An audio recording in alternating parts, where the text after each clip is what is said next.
Hi loves, what is up? It's your girl AshecaLee here, back at it with another video. And as you guys can tell by the title, I'm going to be sharing with you guys another client video. So I know you guys like them and I'm here to give you guys what you like, okay? So I am going to be working with this 20-inch lace frontal unit. This unit is from Binf Hair. You guys can check the description box down below for all of their information. This is their 20-inch kinky curly, and I have to say I am in love with this hair texture. The curls on this is just amazing.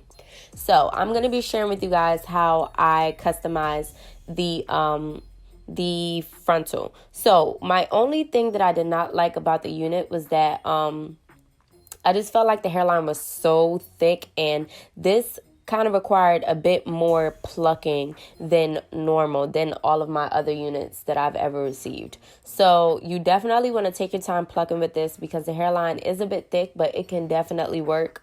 So yeah, I'm showing you guys how I customize the hairline. I have so many videos on how I do this.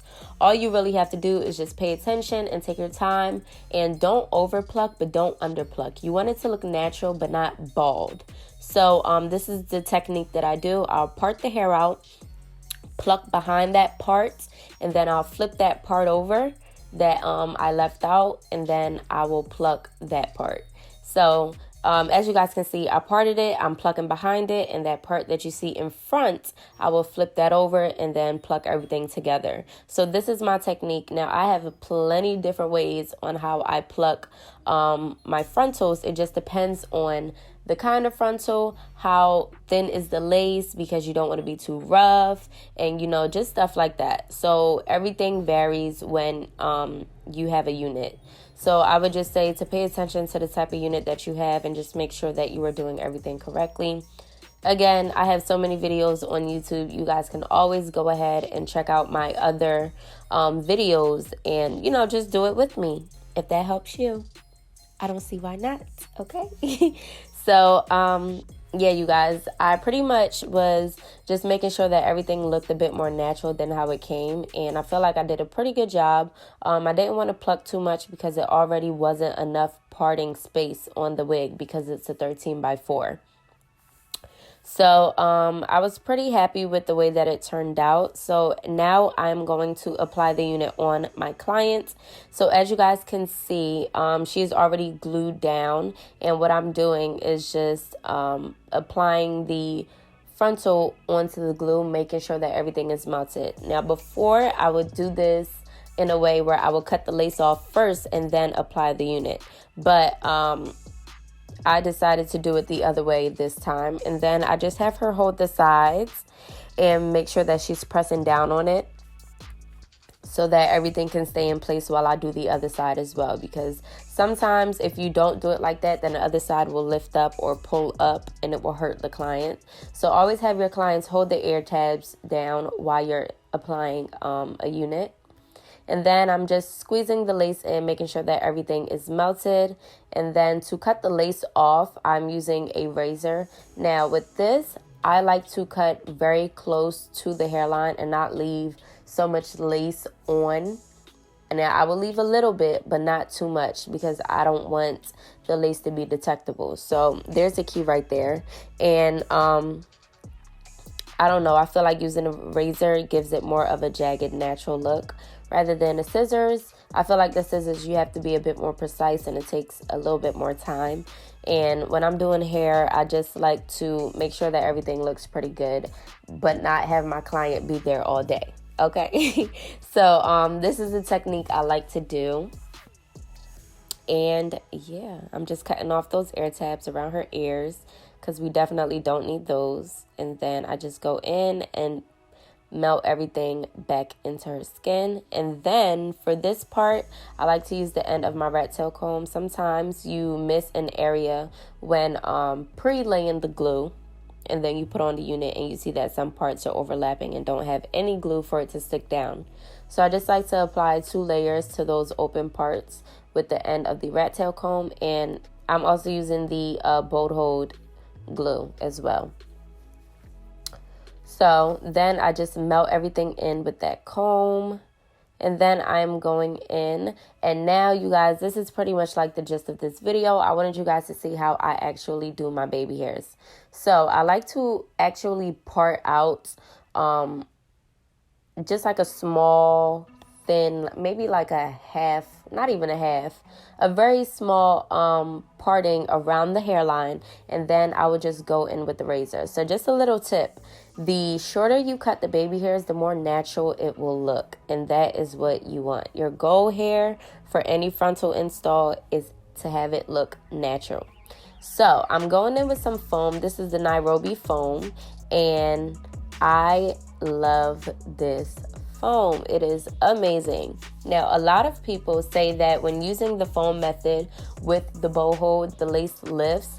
For me, sometimes that's true on some days, and then other days it's not true. Like, I don't know. Sometimes it works, sometimes it doesn't, but either way, the goal afterwards is to make sure that it's tied down, and you guys will see that later on in the video. So for the baby hairs, I wanted to do like big baby hairs because she actually had a low hairline, and I was trying my best to disguise, you know, her actual hairline. So I felt like big baby hairs would look great with this as well. So you guys see me using this little edge brush. Now you guys can get this at the hair store. They're about $1 or on Amazon for like $3, and they give you like 7 packs of these. And what you guys see me doing right now, my goal is not to make the baby hairs look cute at all. I know they look hideous. I know they're big, they're ugly right now. But don't worry, we're going to fix that later on.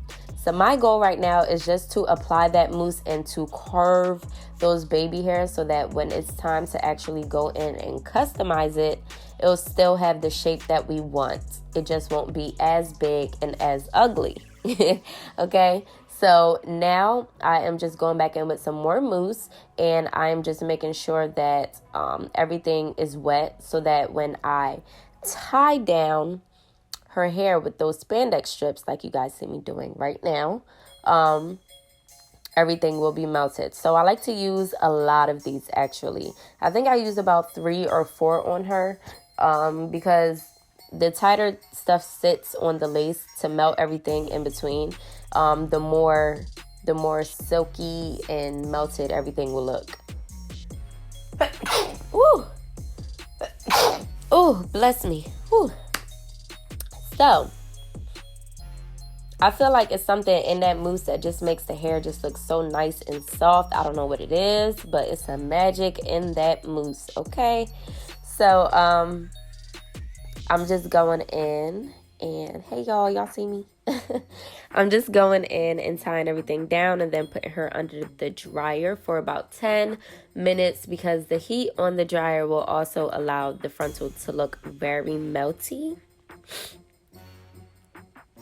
So right now I am just taking the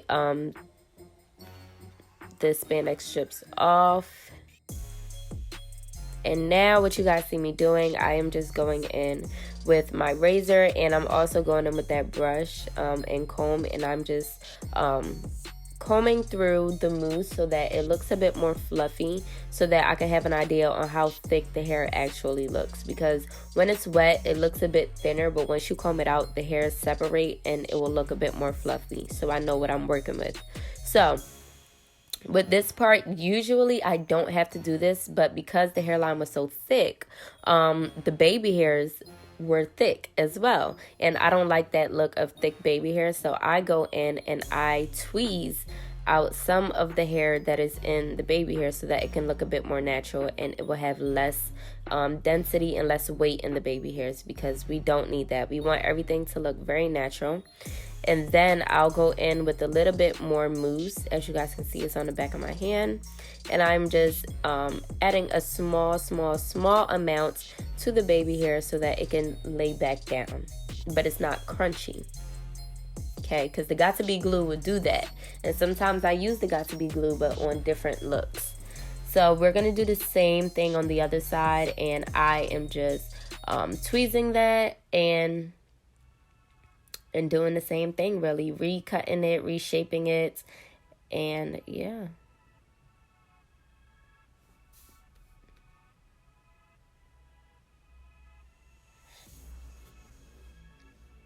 that is pretty much it for the baby hairs for the most part. You really just want to take your time at doing everything, and just make sure that you do everything to your liking and also the client's liking. Because sometimes the clients may ask for something, and I would, just like give my opinion and say, I don't really think that would look right with the style or something, but just help your clients out. And yeah, you guys, that is pretty much the look of the baby hairs. So what you guys see me doing now, I'm going in with some silkening mist and like some silk infusion, and I'm just placing that on the hairline, as well as some wax stick. And then I am going to comb through everything, and then I'm going to go in with my favorite part, which is the hot comb. I love this part. My clients hate this part because they have been scarred as children. But this part is going to make everything so soft, sleek, and popping, okay? So with this, you just want to take your time and make sure that you are not too close to the client's skin, because you can burn your client, which is not good for anyone really. So just be careful with this part, and make sure that you have your client kind of tilt their head in the way that will make it easier for you to see. So right now I am just defining her part, making sure that everything is flat because the hair is curly. Now we don't want it to look like a hump. We want everything to look flat. So this is a 13x4, which means that it's not really a lot of parting space that you have with this. So, yeah.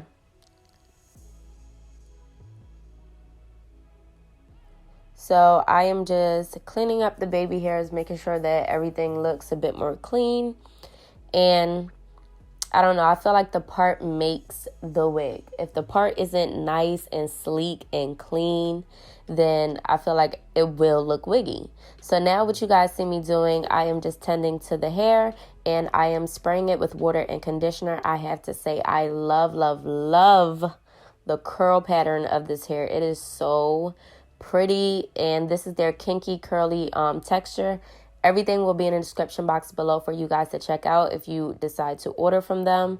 Honestly, I actually really love this texture. I think this is my first time actually working with kinky curly, and I would definitely be working with it again, okay? It is so pretty, and it's so big, nice and fluffy, and it wasn't tangled at all. So you guys, that is pretty much the completed look for this video. I hope you all enjoyed it. If you guys want more client series, then leave a comment down below, and I would definitely get more out for you. And if you enjoyed this video, you know what to do. Give this video a thumbs up, subscribe to your girl's channel. And before we go, today's motivational quote is, imagine running to God with your problems like you did to Popeyes for that sandwich. Okay? So with that being said, I will see you loves in my next one. Bye. Thank you for watching.